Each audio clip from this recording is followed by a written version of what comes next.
Welcome, everyone, to part two on the series titled Post-Monetary Economics. Now, just as cryptocurrency is a semi-viable transition to the post-monetary economy, so is what we may call UBI. Now, in the excerpt of a future publication that I'm going to now read, I suggest that UBI is an unviable transitional mapping to the post-monetary economy. It is in a theoretical sense. Now, in a practical sense, it may be necessary given the displacement of many jobs due to narrow AI systems that we can also discuss. I titled this section of the future publication that we'll just call Post-Monetary Economics, The Conundrum of UBI, or Universal Basic Income. And I describe why UBI is so attractive in a sense, but also is ultimately an unviable transitional mapping to the post-monetary economy, which, as we mentioned, has to be a planetary phenomenon as an idea. We have to start regarding ourselves as a planetary civilization, not a fragmented set of nation states or cultures, religions, etc., which is precisely what is leading to our fixation on fiat currency as this, as the least liable medium of exchange. And yet, we also have to begin building these hyper-localized proto-societies. We have a hyper-centralized, society in the sense that global supply chains are hyper-centralized, the fiat currency of every country is hyper-centralized, and so forth. However, we need to hyper-localize. We need proto-societies to begin building their own desalination devices, their own farms, their own, energy. Of course, we need advances in energy production, and many things are implied by this idea of the post-monetary economy. But this idea, as an idea, right, as nothing else, not as a plan, not as a set of instructions, the idea of a post-monetary economy is irrefutable. We do not engage in responsible or beneficial financial self-organization, economic self-organization through money. We don't.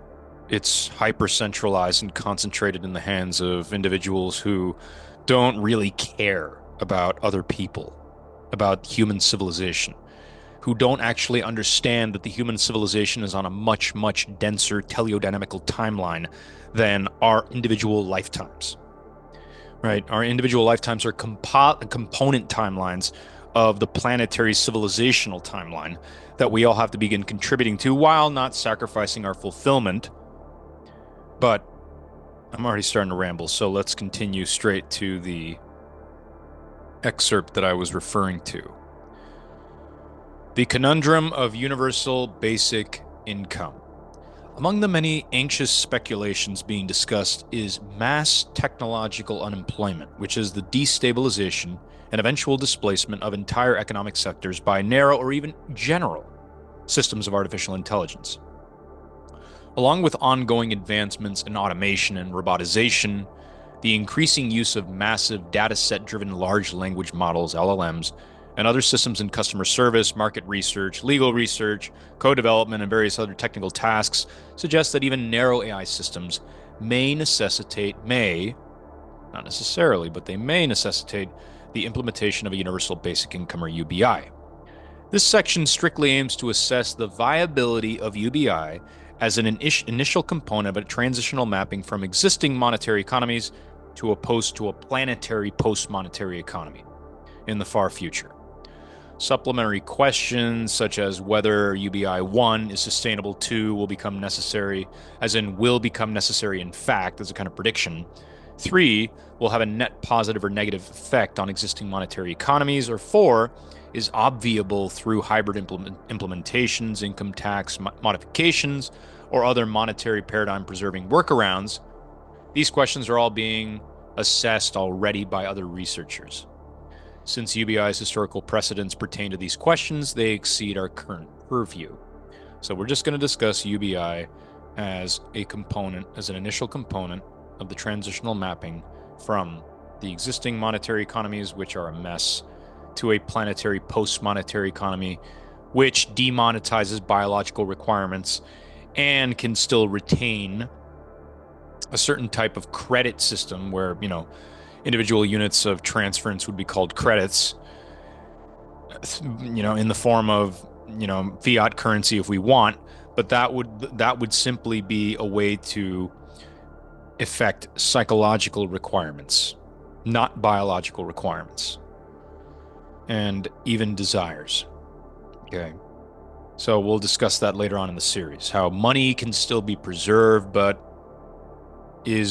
when I say post-monetary economy, I'm talking about a level of economy which prioritizes and parameterizes our job-holding society on bio requirements and on the jobs that are necessary and sufficient to secure a surplus of such requirements, while also updating our educational system, a health-oriented pedagogy, as we call it. Okay. Specifically, the conundrum of UBI is whether it would be a productive or obstructive transitional mapping from existing monetary economies to a post-monetary economy. Right? That should be a period. Readers are advised to distinguish between UBI and GBI, or guaranteed basic income, the latter being a less conditional form of unemployment insurance, but a more conditional form of UBI. Namely, individuals are eligible for standard unemployment insurance are under certain no-fault conditions, current income, and for a limited period of time, but they are eligible for GBI under the sole condition that their current income is, quote, insufficient to fund a lifestyle above the poverty line. Where GBI is extended to cover individuals affected by structural, frictional, cyclical, and technological causes of unemployment, it absorbs standard unemployment insurance. So standard unemployment insurance basically is a form of GBI, a temporary form of GBI. GBI, though, would go beyond that. Now, this raises a question. Should GBI be further extended to cover previously employed individuals who are no longer seeking employment despite being able-bodied and able-minded? Members of a purist faction of the so-called anti-work movement may demand that this extension become unconditional UBI and cover all individuals regardless of previous employment, physical disability, or mental disability.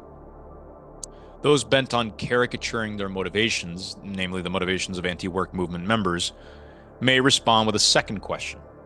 Would this unconditional extension not incentivize individuals to, 1, sabotage their current employment, or 2, outright decline all employment opportunities in favor of a work-free lifestyle? Wouldn't this just create a bunch of free riders? In the course of emphasizing their disdain for the tyranny of employers and drudgery of wage labor, members and supporters of the anti-work movement are associating under a misnomer. Anti-work neglects to distinguish between labor and work, where labor denotes, quote, all contributions to the fulfillment of biological requirements, and work denotes all contributions to the fulfillment of psychological requirements. A civilization in which a critical mass of individuals decline to engage in any labor is obviously self-extinguishing, right? Nobody would be producing the bio requirements that we need, and they're not just going to be magically produced. Accordingly, the anti-work movement is none other than the modern reincarnation of the anti-wage labor movement, which catalyzed the creation of the Fair Labor Standards Act 1938 and its many subsequent amendments. Unique to the anti-work movement, however, is the shared conviction that the existing labor laws, which leave the access of bio requirements shackled to wage labor, are not merely insufficient, as members of the anti-wage labor movement might have argued, but irrelevant to the abolition of wage labor itself. So members of the anti-wage labor movement basically had to practically realize that laws like the Fair Labor Standards Act and subsequent amendments were the best they could do at that time, although many envisioned a wage-free society, right? Most large and mid-sized employers are organized in terms of anti-dynamical exploitation incentivizing hierarchies with contribution disproportionate pay scales. Anti-dynamical means that these hierarchies are relatively fixed. Exploitation incentivizing means that these hierarchies basically encourage those on the top to exploit those on the bottom using various strategies, lockdown strategies, right? Things like that. Not COVID-19 lockdown. I'm talking about locking people into certain employment trajectories. And of course, this creates a contribution disproportionate pay scale where the people at the top basically absorb and hoard most of the financial resources without directly contributing to the products or services that are being offered by that employment hierarchy. Does the abolition of wage labor automatically imply the abolition of employment hierarchies in general? No. Their core function is to classify employees according to relative levels of expertise and experience, which would include education. How then are these deficiencies to be addressed? Through the adjunction of deployment hierarchies. So, where employment hierarchies are 1A, anti-dynamical with respect to roles and responsibilities, that is, resistant to role exchanging and responsibility leveraging, except in startups, this is the exception, and 2A, exploitation incentivizing with respect to the anti-democratic determination of pay scales.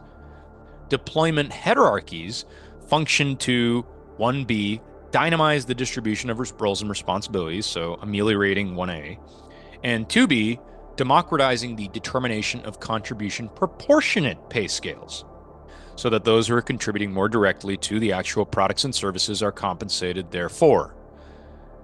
The complementary functionality of employment hierarchies and deployment hierarchies will be detailed in a subsequent section.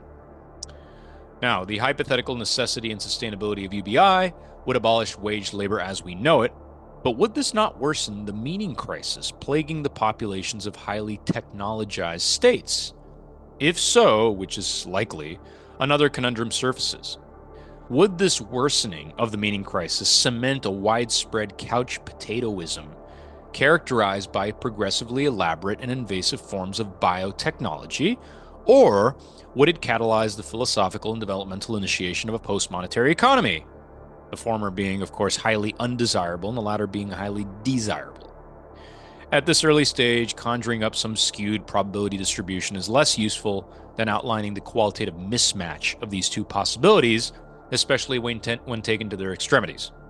Those in favor of the unimpeded funding, research, and development of biotechnology are largely of the mindset that human bodies are, themselves multi-scale biodevices whose, quote, health and wellness depend primarily on the access to appropriate medical and recreational devices, which is a highly misguided view. Others may be guided by the mindset that health and wellness depend primarily on the joint optimization of social, ethical, emotional, and intellectual parameters, and only secondarily on the advancement and availability of medical and recreational devices.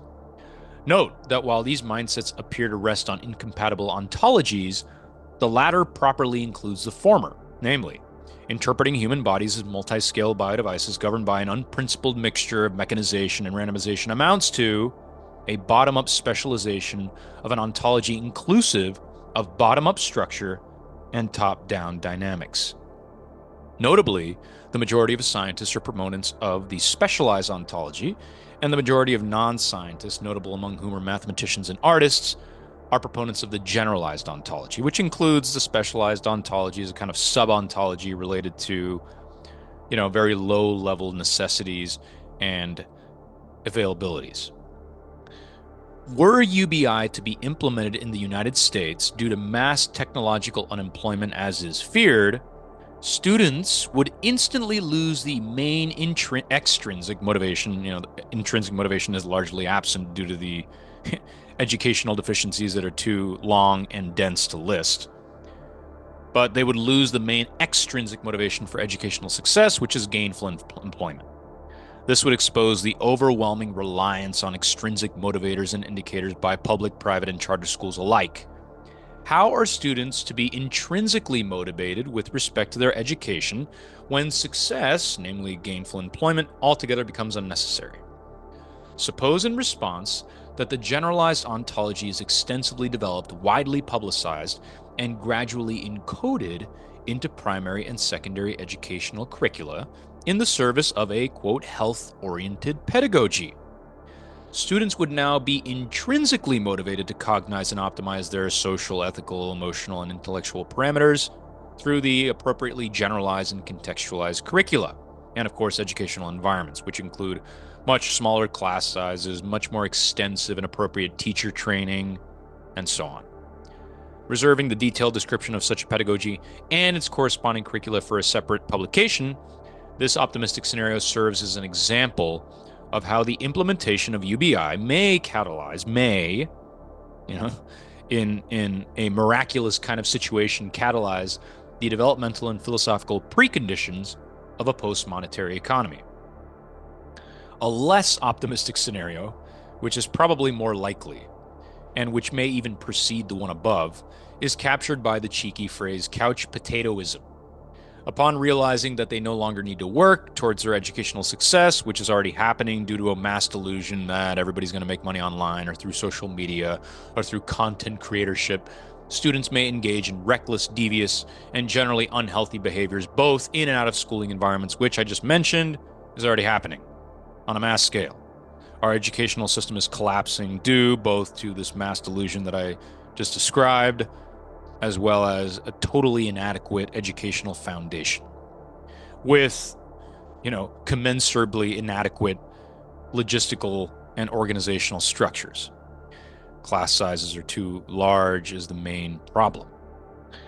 And if classes weren't as large as they are, then even with the rotting foundation of educational system, we could still make it workable and have a smoother transition to a health-oriented pedagogy. But that is not what's happening at all. We're just blasting class sizes higher and higher because we're losing teachers, schools are closing down, funding for education is going down, etc.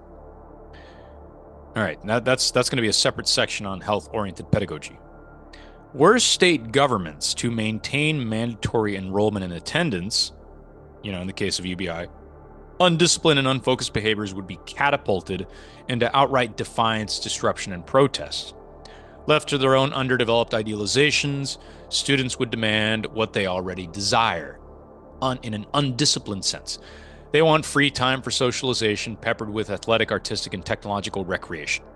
Which, of course, if everybody engages in that, no bio requirements are produced, and society becomes, once again, self-extinguishing. The high likelihood of this scenario leads to the conclusion that although the implementation of UBI may eventually, after many, many, many problems and crises, catalyze the developmental and philosophical preconditions of a post-monetary economy, its initial complications make it a weakly viable or outright unviable transitional mapping thereto. Unless UBI becomes an urgent necessity and proves sustainable in the short term, its promotion above alternative transitional mappings is unjustified. So, that's why UBI is an unviable or weakly viable transitional mapping to the post-monetary economy in a nutshell. I haven't quite written this section yet, but the next section will be the adjunction of deployment hierarchies to employment hierarchies. The section following would be health-oriented pedagogy, the continued monetization of recreational devices and services. As I mentioned, you can still require a certain credit system for recreational devices and services which are psychologically beneficial or at least desired without being biologically required. There are going to be transitional complications that we discuss in this series, and we're also going to discuss Earth as a higher order organism. So, again, the sentences that we just read were somewhat compressed in order to not get into all the loose ends yet. But this is going to be an indefinite series. Eventually, we're going to be potentially discussing with different individuals who have their own ideas about post-monetary economics. We need to pool together as many ideas as we can. We need this idea of money being something that we can obviate and evolve beyond to catch fire. Otherwise, we're going to be stuck with fiat money and hyper-centralization instead of hyper-localization, which will free up our time and energy while also marshaling many of our efforts to fulfilling contributions to the bio requirements of everyone. We're not trained to view ourselves as planetary citizens, we're also not trained to view the production and distribution of bio requirements as being highly fulfilling, right? I mean, people who prepare food, people who grow food are motivated by this, but this is not a widespread motivation in the least. Our motivations are skewed towards financial, masturbation, basically. All right. So I hope you enjoyed this segment. We'll see you in part 3 when we discuss the adjunction of deployment hierarchies to employment hierarchies, alleviating their anti-dynamical and exploitation incentivizing aspects. So thank you so much.